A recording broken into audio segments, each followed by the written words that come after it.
Hi guys, it's Miss Hitzman here, and we are about to work on TOC number 7. TOC number 7's topic is evaluating expressions given specific values. So when I say specific values, I'm talking about plugging values in to solve a problem using order of operations. Okay, so first we're going to hit up some vocabulary. An algebraic expression is a math sentence or a math problem. Remember, expression means no equal sign. A math sentence with numbers, obviously, right? Numbers, operations, and variables. So operations, that's like plus, minus, multiply, divide, square root, all of those things, squared, everything like that. Variables, again, those are your letters. So that leads us right into our next word, variable. Letters that take the place of a missing number or an unknown number. That's better.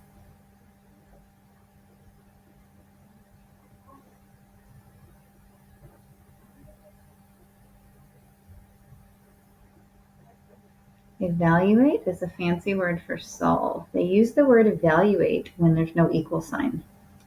If there's an equal sign, they'll say solve. Okay, so we're probably going to want to elaborate on that a little bit. So evaluate means to solve when there's no equal sign.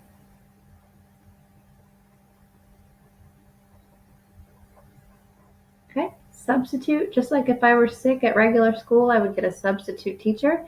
In a math problem, substitute means to plug in a number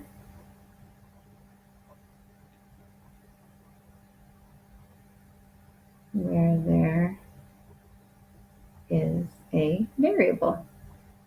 So I'm going to substitute a letter for a number so that I can solve my problem.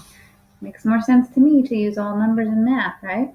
So what steps do I need to do? Well, we have 4 steps. First, we need to copy our problem. That's always the first step.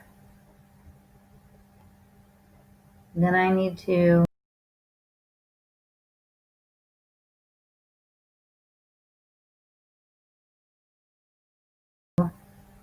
substitute numbers for whatever variables they have.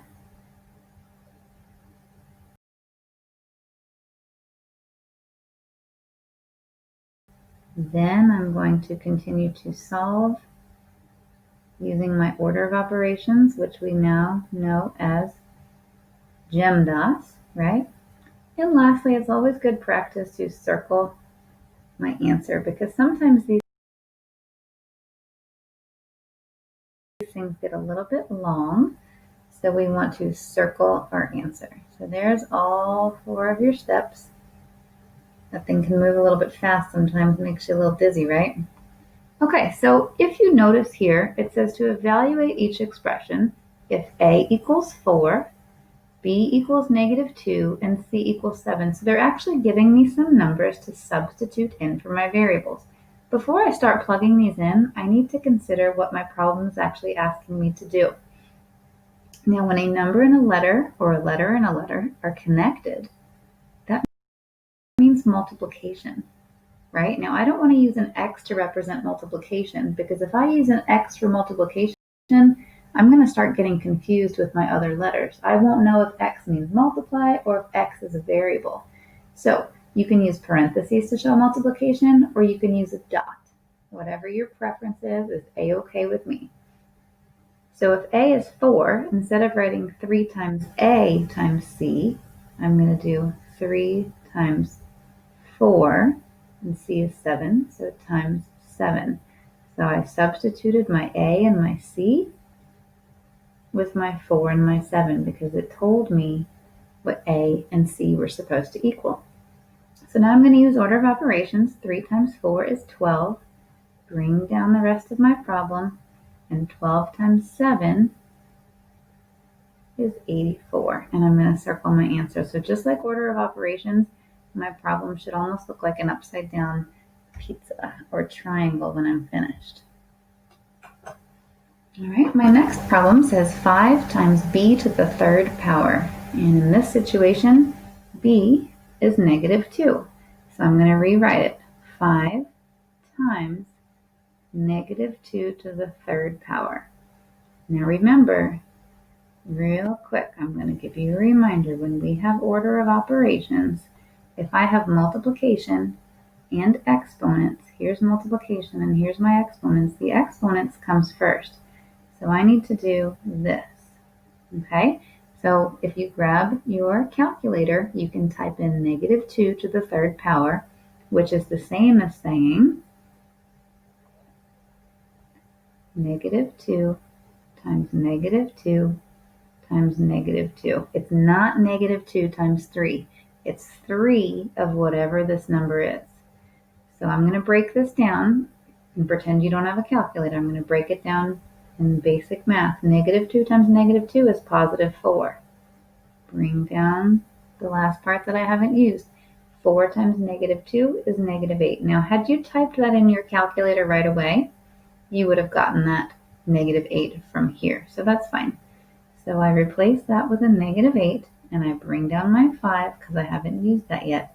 And 5 times -8 gives me -40.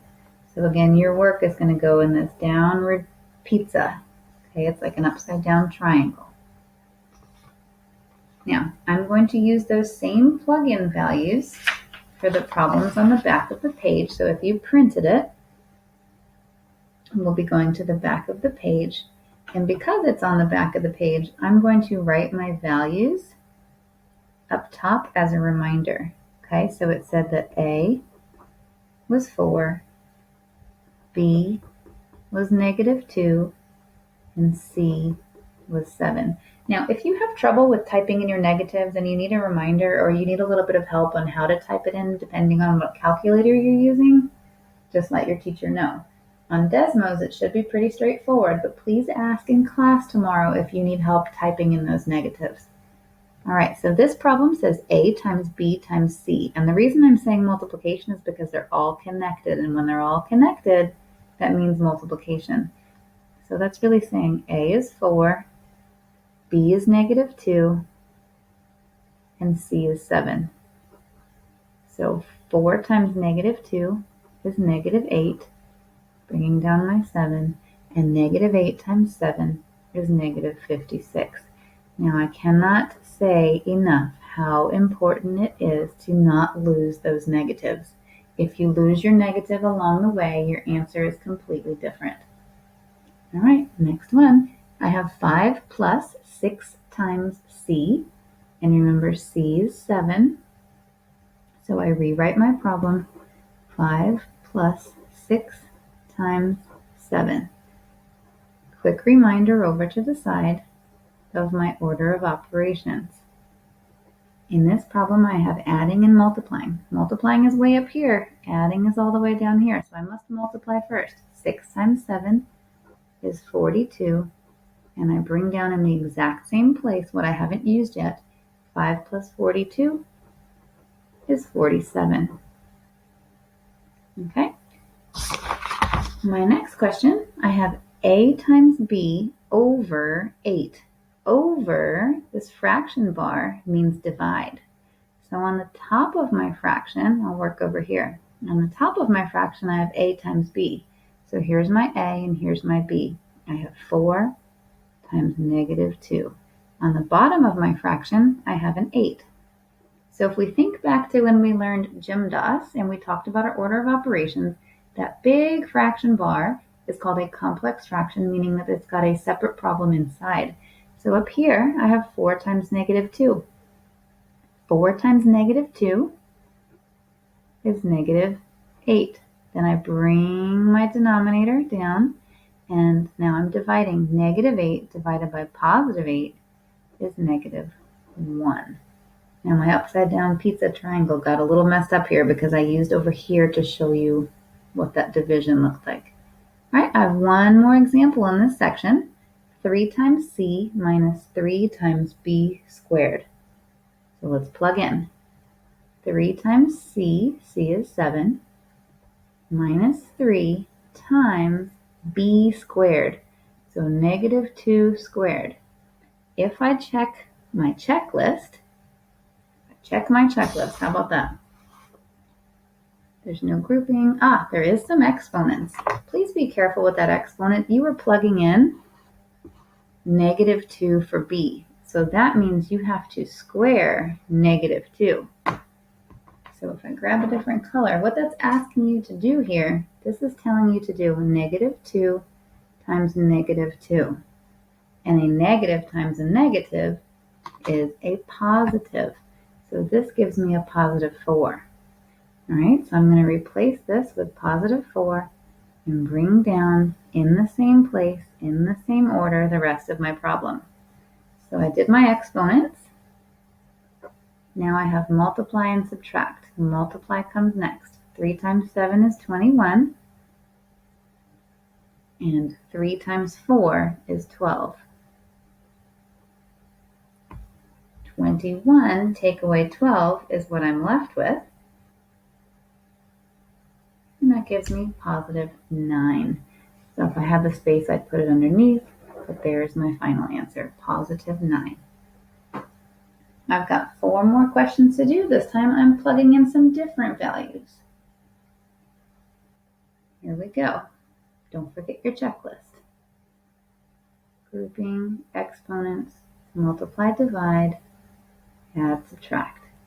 Pay attention to what they want you to plug in because it usually changes every time. Okay, we're going to use these plugins for the next 4 questions. I have a plus 6 times b. A is negative 3 and b is 5. So plus 6 times 5. According to my order of operations, I have multiply way before I have add. So 6 times 5 is 30. And bring down everything else in the exact same order. If I type in negative 3 plus 30, I get 27. If you don't believe me, go and check. Use your Desmos. Negative 3 plus 30. Moving on, I have 5 times x minus y. X is 2, y is 4. A big common mistake that people make is forgetting to check that they're plugging in the right values. So x was 2 and y was 4. Order of operations, multiply. 5 times 2 is 10. 10 minus 4 is 6. All right, 6 times x divided by y. Again, check those values. 6 times, well, x is 2 and y is 4. Multiply and divide, those guys are partners. Whichever one shows up first, left to right, is who I solve first. 6 times 2 is 12. 12 divided by 4 is 3. There's my upside down pizza. Last question. A times x plus b times y.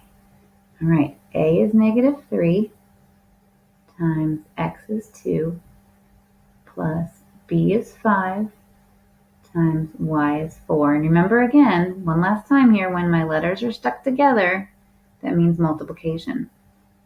Negative 3 times 2 is negative 6. Copy the rest of your problem. I have add and multiply.